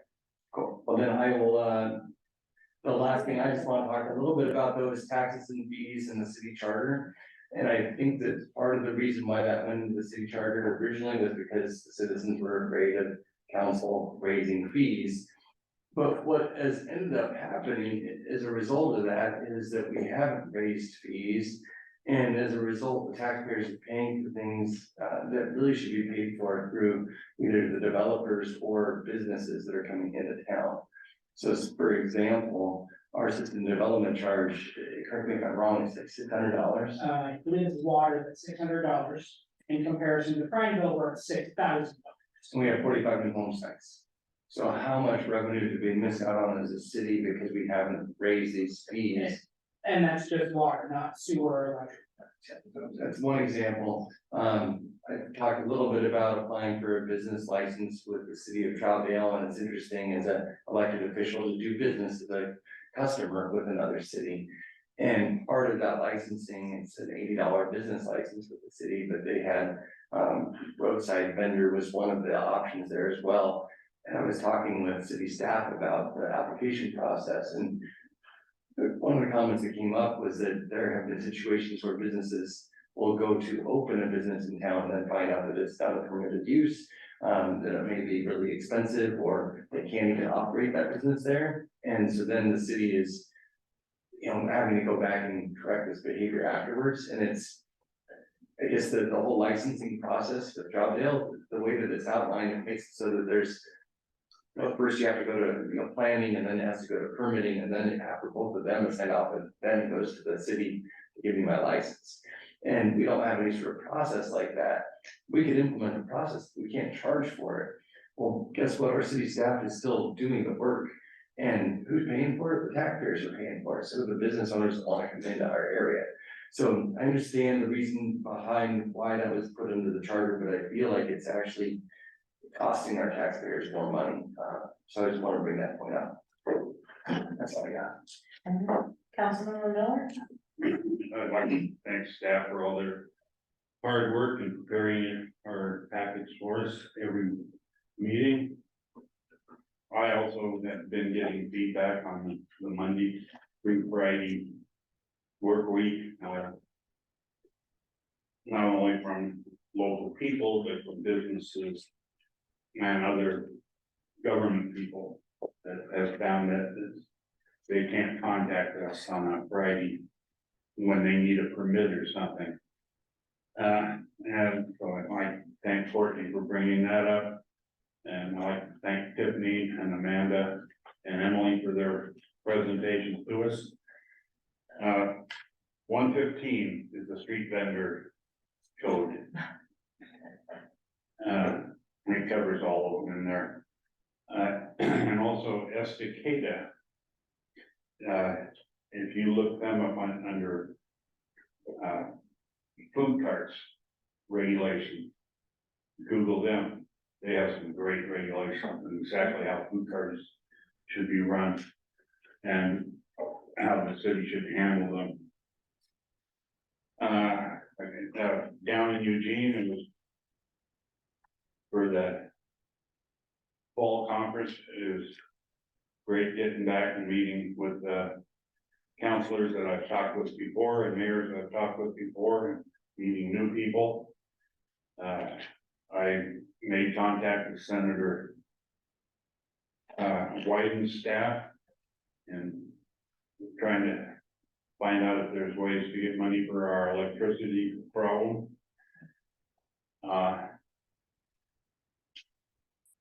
And also I was approached by talking to another mayor about that, and so happened that the guy to the left of me was from one of the loan companies. That, well, we can help you there. So there is money, if we have to get a loan, there is money out there. And I hate to see that, because then we're gonna have to raise something to help cover it. And then talking with Steve Altman at Prineville, the council president there. Prineville is in a precarious situation. They now have too much money. Facebook is coming off their tax rolls now, their exemption. So the city is now faced with too much money that they're gonna get. He has to figure out how to spend it all. And this is from having high energy users. So it's something to think about. And that's all I got. Okay. Councilmember. Again, also thank you to Amanda for the presentation, all the work on the strategic plan, and University of Oregon. Thank you to staff for getting everything available to us. Thank you to the League of Oregon Cities and their sponsors, whose scholarship, my registration, and my room. Thank you, Mayor Fallon, for sharing a room so we could give another free room to another Cascade Locks participant. I did send this council and planning a 7-page document on the housing workshop that I went to. Affordable housing. This is not for the houseless, but some great creative ideas. And I specifically focused on funding. So if you have a chance to look at that, and maybe we will talk at the work session as well. I wanted to say that on the 4-day work week, thanks for bringing that up. I have worked with specialists in districts, particularly school districts, who weren't available at every building every day. And I don't know if it's something that this council and city staff want to think about, having somebody on call, paid at 15-minute increments, And they may not be a specialist for every call that's happening, and if that's a flex, I'm just putting that out there. I thought we did have a number out that could be called for I guess it's for emergencies only. But I do agree that getting used to a 4-day work week is hard when people and other organizations have counted on 5 days. And yet the extra time in the day has been useful for me to come pick up my packet and other things as well. And I've heard from some constituents that later time has been good for them. So, about the awards dinner, I can see that maybe only 2 should go, but I do want to point out to the constituents, we learn a lot. We learn why they're getting awards and hear about the towns. And those people are sometimes the keynote speakers in the conferences we go to. So I shared a lot about a small town, Condon, which was an award winner, 2,000 people doing fabulous things. And I always think, if you can do it with 2,000 people, we can do it. So that's what sounds like an awards dinner is actually, we're learning a lot and making more contacts. I think I sat with a gentleman who is part of a loan company who is below market rate. They don't do credit reports on some businesses, and again, I put that information under funding in the document I shared with this council online. As far as the flow, that is a problem. Can we not find them if they aren't covering a manhole? Is that not against the law, against safety codes? I don't know, but that should not occur. I don't know if it is a public safety where we have to bother our fire department, but I certainly think if we don't have, how hard is it to write that they get fined for a public nuisance?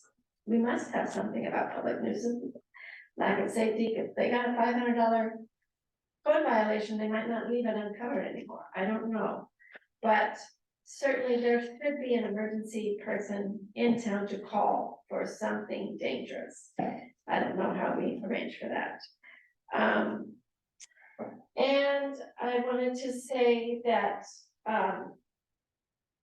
what else did I write? Sorry. I put all these things down, somewhat accessible.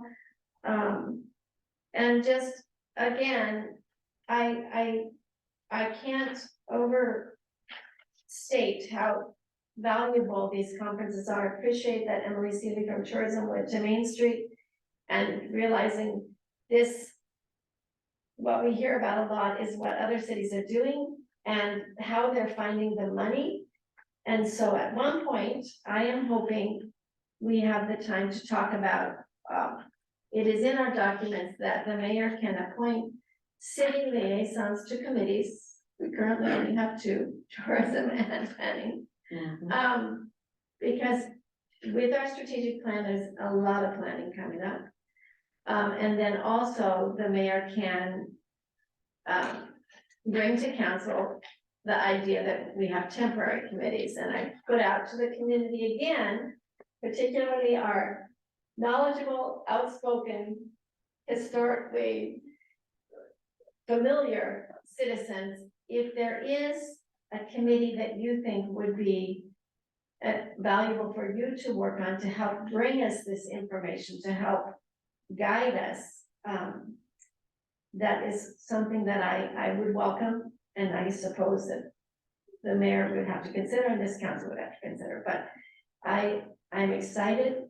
I love to hear that Emily on tourism brought some things to us, asking for more people and help. And I put that out to the whole community. Thank you. And thanks for being here and sharing your thoughts. Councilmember Farrell? I was wondering if City Administrator Bennett was gonna give us a update on the sheriff's times. You said the attorney was gonna weigh in on it. Yes, so I think on your report is September numbers would be even worse. They average 15 hours a week in September. I sent them a letter today to Sheriff English, the attorney, reviewed it. It was more of a, hey, we've noticed if this continues, what are our options moving forward? Thank you for your service, we appreciate everything you do, but we are very concerned by this trend. I try to write it in nice of a tone as possible. We put it on the radar, so And then we'll see. we'll see where it goes. Unless council would like me to take a more aggressive action. But like I said, last 3 months, we've averaged 17, 17, and 15 hours a week, when our contract stipulates a minimum of 24 hours. Above and beyond what we already paid with our citizens pay with the property tax. Is that what our attorney, he wanted you to do the letter first, was that recommended? Yeah. Okay. And I originally had language about above and beyond the property tax, and he thought that was a little too aggressive for a first letter, so we look at it. So, but if council would like a little more aggressive approach, more than happy to do it. Because we're paying $7,600 a month, and we're getting about $4,300. So. We think it's appropriate to warning shot or Yes, bow, exactly, yeah. be diplomatic. Yeah. We don't wanna come in saying. So we'll see if over the next 2 weeks. Okay. Yeah, we'll see what his response is. Comes Yeah. in. Okay, thank you. The conferences, I know we get a lot of information, and I know we're allowed 3 council members to attend.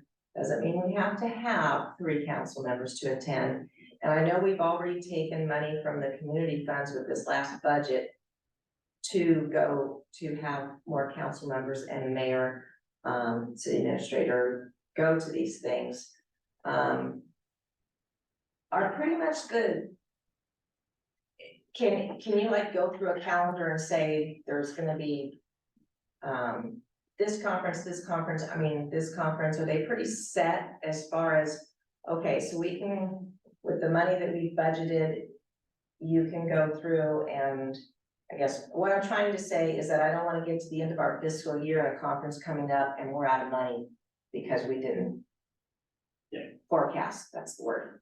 So, because I don't wanna have to take more money from someplace else to increase the conference funds. And I know you guys share rooms, you get scholarships, that's great. We need to We continue both to had do that. scholarships. Yeah, We both had so- scholarships to the room and, yeah, so 'Cause both of us, it didn't. Cause this is something kind of new, this, Right. last councils didn't spend nearly this much money going to these events, and so. I just kind of want us to keep an eye on it. The 4-day work week, I haven't really gotten any other comments from anybody on it. It would be nice to have some other option for Fridays though, in case something comes up, I don't know what the answer is. But it seems like there should be. I'm glad to hear that things are going forward with Ixtapa. I'm glad to hear that. Thank you, Emily, and residents that have come, and I am excited about the strategic plan. I'm just very nitpicky with things, so bear with me when we get, as we get through that. And that's all I got. First and foremost, apologies to Ms. Farrell and the rest of the council for speaking out of turn during her collaboration time. I want to say incredible thanks to the work and attention to detail by all members of the city staff. Thank you to all of those that attended, and especially Aloe. And I will always advocate for all members of our community and ensure that they are all represented and with whatever resources that we are at our disposal. So, thank you. First of all, thank you to staff for all putting our packets together. I know it's the minutes and everything. I know it's a ton of work. Thank you to Councilmember Happy for running the meeting, the council meeting as I was out of town. Really appreciate that. Thank you to the citizens who came to present. And definitely the manhole being uncovered that's a concern. It doesn't sound like it was just a one-time thing. So I really appreciate that. Thank you to Amanda at U of O. I know she's worked a lot of time on this. Thank you to the League of Oregon Cities for all the scholarships. I'm not sure if, Councilmember, did you get a scholarship or anybody else? Yeah, it's scholarship. Yeah, so if we had 3 scholarships from them, plus our hotel rooms, plus we had an extra hotel room that was, and I cleared it with LOC. I said, I'll bunk with a counselor if our administrator can use it so we can save even additional money. So as a whole, as a city, we saved a lot of money on that conference. So I'm really appreciative and thankful to the League of Oregon Cities for that. Thank you to Jordan, Administrator Jordan. I know you're working really hard on the bridge and the power and everything, and really appreciate that. You're and sending the timeline of everything that you've done. I know it's a bit of a surprise to us, but that's an understatement. So, but you're moving forward really well, and you're the state reps and the field reps, and I know you and I had lots of conversations about that. And then once again, just thanking the council members for attending the conference. The previous administration never really encouraged education and to go to these. I'm gonna openly admit, when I first heard League of Oregon Cities, I thought, when I was a brand new counselor, I was like, what does Oregon City have to do with Cascade locks? Then you learn, no, it's an organization and everything. I am always gonna be a big advocate for education. With education comes power, knowledge, and it just can do nothing but good things for your community. I agree with, setting budgets and things like that. Absolutely take a look at a calendar. But if a counselor really wants to go, we gotta figure it out, because otherwise I feel like we're saying no to education and no to the citizens of Cascade Locks. And I just encourage if all members, if you can go to at least one, go. And then thank you, Emily, for your presentation, and I really appreciate her attending that conference and the meeting. Once again, education, it just creates knowledge and power. As far as the awards dinner comments on that, going to these conferences, for the individuals that have gone, I know personally, sometimes they have those dang breakfasts, like it's 7 a.m. 7:30, that means I'm getting up at 6, I'm going at 7, I'm going all day long, and you don't get done until 9 or 10 at night. This is not something that you go, oh, this is fun, and Eugene, don't want to knock Eugene, it's great, and I did have a good time. But these are events, and going to these awards dinner, it's not about the dinner. You're going with all your fellow, whether they're counselors or mayors or state representatives or representatives, like I sat with the governor of the state, her representative. She's amazing. Her name's Beth, and she's amazing. And then listening to those key speakers. That keynote speaker was absolutely, I've gone to a ton of them. It was a phenomenal speaker. I really, really enjoyed him. And those are the type of things that inspire council members or mayors or city administrators. So they are important to go to. Very, very important to go to. And I don't want somebody to not go because it's $50. If you go there and you're spending time, if we're worried about $50, that's go to the conference, listen to the keynote speakers. And then, let's see, and then also remind everybody, what's the date of tomorrow for the fundraiser? Or It's not a fundraiser. Or- it's for bowling. yeah, For the, yeah, root them on. competition, it's from 4 to 5, it'll be at the Hood River Bowling Alley. Okay, tomorrow. Yes. All right, so I want to remind everybody of that. And then, last but not least, October 30th, Monday at Buddy's Arcade at 5:30. It's gonna be a fundraiser for Pacific Northwest Search and Rescue. You can come battle the mayor, me.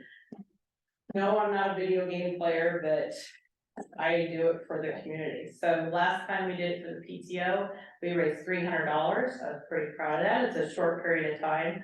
But I invite everyone to come out on October 30th at 5:30. Come play, me or don't, if you don't wanna play, just come and donate. Pacific Northwest Search and Rescue, they get their SAR cards, that's what they're called, and our sheriff in Hood River County gives them their SAR cards. They have done tons and tons of, searches out here. They're in Cascade locks quite a bit. You just don't ever really see them. So, and I know they're scrambling to raise some funds to help pay for rent on one of their buildings where they have a lot of storage. So any participation that you can do, I would really appreciate. I know they would be very much appreciated. And that's it. So we can get a motion to adjourn. Motion to adjourn. Second. Okay, discussion. Okay, roll call vote. Councilmember Emmeline Baker, I. Farrell, I. Happy. Aye. Keller. Aye. Miller. Aye. Mayor Fallon. Aye. We are adjourned.